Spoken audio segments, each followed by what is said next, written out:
They had the entire original cast and grown-ass adults watching this movie, and they loved it. They were cheering. They were clapping. All right, Freakier Friday.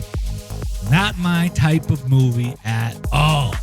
No way. I'm not gonna lie, I did laugh at a few parts. A few of the parts had me cracking up. I'm not gonna lie, so did the first one. But is it cinema or sofa worthy? In my opinion, what's it gonna be, baby?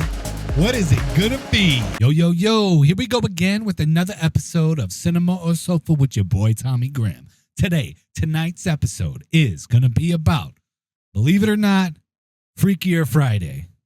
All right, Freakier Friday. Not my type of movie at all. No way. Actually, I didn't even see the first one until I decided I was going to see this one. And then I realized this is a really old movie. The original Freaky Friday was made in 1976. And the time shows, but I'm not going to be like Rachel Ziegler and be like, and evidently so. And very evidently so. No, that movie was actually, the original was better than both of them. Both of the newer movies that came out. I'm not saying that the newer movies are bad, like bad. It's just the overall message, the overall feeling of the movie. Okay, so the original, it was a nuclear family. Mom stayed at home. I'm a big supporter of a nuclear family. Fortunately, it is destroyed for my generation, and you're lucky if you can make that happen. Anyways, Freaky Friday was not that. It was very much woman power movie, and so is the newest one, which is fine. I try to not hold those biases while I'm watching movies, but there are a lot of feminist propaganda talking points in this movie, but I'm not really going to get into all that. So the original Freaky Friday was in 2003. Never watched it. Watched it for the first time before watching this new one that came out. And I got to say, I was quite impressed. You know your girl Lindsay Lohan had a rough time. And to get her to do this movie, and she did great in it. She looked amazing. That is a miracle in itself. Not only that, they had the entire original cast, and there was lots of people that obviously they were there, grown-ass adults watching this movie, and they loved it. They were cheering. They were clapping. Miss Grimm was clapping. It was a sight to see, and I love being in movie theaters where that happens. I'm usually not the one that's clapping because it's usually movies that I don't know too much about. I'll probably be clapping in Doomsday when Doomsday starts coming out. You know, all of the fans were going crazy, but I'm sitting there like, yep.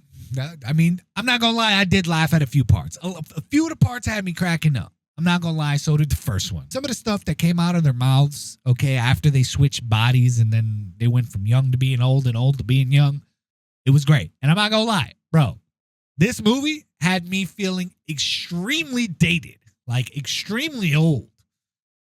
I did not like that. Character development, it was good. I mean, the actors were good in it. I really enjoyed it. You know, it had quite a few actors I'm not really familiar with in it, but it did have all the original cast, which was great. If you're a big fan of the originals, yeah, it might be worth it for you to go see it. But is it cinema or sofa worthy?